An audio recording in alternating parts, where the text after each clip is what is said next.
Sveiki, dar SEO trečiadienis, mano vardas Vladimiras, Easy SEO rinkodaros agentūra. Šiandien edukacijos nebus, šiandien noriu pasidalinti įspūdžiais iš SEO konferencijos, kuri vyko praeitą savaitę Vilniuje, kovo 19-20 dieną, Baltic SEO Summit 26 metų. Noriu padėkoti Povilui Goberiui. Aš pasidalinsiu nuotraukomis, įspūdžiais ir paminėsiu, kaip galima gauti daugiausiai naudos iš tokių konferencijų. Čia yra Povilas Goberis, Natalija iš White Presso ir Simonas organizatorius. Nuostabi konferencija, aukščiausio lygio organizavimas, tai tikrai yra fantastiškas renginys. Bet noriu pasidalinti apie tai, kas vyksta tokiuose konferencijose, jeigu kas svarsto dalyvauti ar ne, bus lengviau apsispręsti, ar norėtų prisijungti prie kitų SEO konferencijų. Gerai, kokia yra struktūra tokių SEO konferencijų? Tai yra keli pranešėjai, buvo 2 dienų renginys, buvo keli pranešėjai, aš parodysiu maždaug taip atrodo. Pranešėjas ant scenos turi pranešimą apie 20-30 minučių, 15-30 minučių. Čia tiesiog highlightai iš kelių pranešimų, kaip tai atrodo. Kartais galima užduoti klausimus per programėlę, kartais leidžia užduoti klausimus gyvai. Tie klausimai gali būti atsakyti čia ir dabar, o net yra galimybė konferencijos metu prieiti prie pranešėjo, po pranešimo aišku, ir užduoti klausimą jau pabendrauti asmeniškai. Bet didžiausia nauda yra mastermindai ir bendravimas po pačios konferencijos. Pavyzdžiui, po pirmos dienos vyko, pavadinkim tai vakarėlis, po pirmos dienos vakare, apie 8 val. Jau vyko vakarėlis, kur buvo neoficialus bendravimas, čia irgi viena iš nuotraukų iš to bendravimo, buvom kartu, SEO Jesus, kas žino, man buvo labai įdomu su jo praleisti laiką, sėdėjom dar šalia kartu ir aš dalyvavau jo mastermind'e, kuris vyko 2 dieną. Čia yra labai geras specialistas, meistras Black Hat manipulacijų, kaip gauti tam tikrus rezultatus iš Google.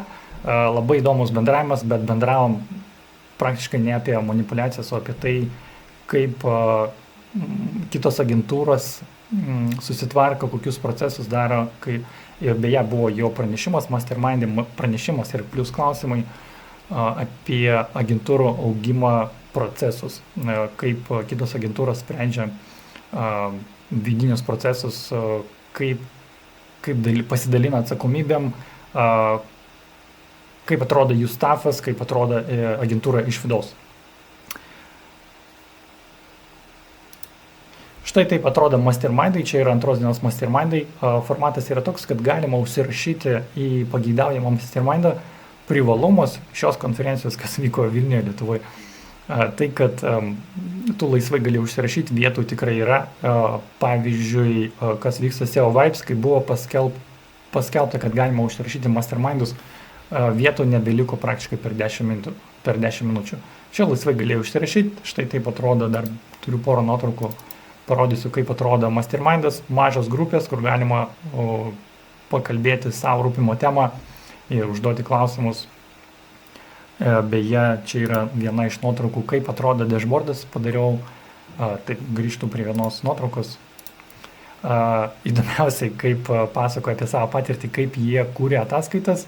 Visiškai absoliučiai paprastas procesas su Claude sukuria tokį dashboardą, kurį siunčia klientui ataskaitą. Čia aš pavadinčiau, kad kaip sukurti ataskaitą per 2 minutės, naudojant turimus įrankius, Claude'ą, tiesiog savo laiką. Dar padariau nuotrauką, kaip tai atrodo iš arčiau, kaip atrodo dashboardas, kuris yra siunčiamas klientui šiek tiek iš arčiau. Gerai, tai grįžtant prie konferencijos struktūros. Pirma diena yra daug pranešėjų, daug kavos pertraukėlių, daug bendravimo. After party neoficialus. 2 diena mastermindai iš ryto, daug pranešimų, tiek pat daug bendravimo. Ir neoficialus bendravimas jau kaip ir uždarimas konferencijos, vakarėlis, irgi turiu porą nuotraukų. Galėčiau pasidalinti, kaip vyksta tas vakarėlis. Čia buvo ir su muzika, ir buvo su vakarienė, bendravimas prie stalų, viskas prasidėjo oficialiai gražiai, visi sėdėjo prie stalų, paskui visi pradėjo migruoti, kas norėjo su kuo pabendrauti. Tai visa nauda SEO specialistui, kuris, tarkim, jeigu tai yra pradedantysis SEO specialistas, daug naudingos informacijos buvo pranešimuose, bet dar daugiau naudingos informacijos buvo bendravime neoficialiam. Ką turėčiau turbūt čia paminėti, kad visi labai pozityviai teigiamai nusiteikę, absoliučiai draugiškas bendravimas, jeigu turit klausimų, norit pakalbinti pranešėją, šiaip norit su kažko pakalbėti, pasidalinti, žmonės pozityviai dalinasi savo patirtim, pasakoja, ką daro, kaip sprendžia savo problemus. Man buvo tai nuostabus renginys, kur galėjau tiesiog pakalbėti su kitais, kurių nemačiau. Su Simonu susipažinom gyvai, dar su kitais irgi susipažinom su kitais SEO specialistais iš Lietuvos ir ne iš Lietuvos. Tiek šiam kartui norėjau pasidalinti savo įspūdžiais. Reziume, ar verta dalyvauti SEO konferencijose? Jeigu esat junior specialistas, tikrai verta didelis augimo galimybės. Jeigu esat senior specialistas, praktiškai reikėtų tada žiūrėti jau ne į pranešimus, o tiesiog likti už salės sienų ir bendrauti jau neoficialiai. Praktiškai aš praleidau pusę konferencijos bendraujant ne pranešimo salėje, o bendraujant arba masterminduose, arba vakarėlėje, kaip minėjau, arba tiesiog prie kavos puodelio einant prie žmonių, kalbant su kitais svečiais. Tiek šiam kartui, jeigu video naudingas, patiko, spauskit like, komentuokit ir užsirašykite kitą konferenciją, kuri turėtų vykti Lietuvoje kitais metais. Tiek šiam kartui, iki.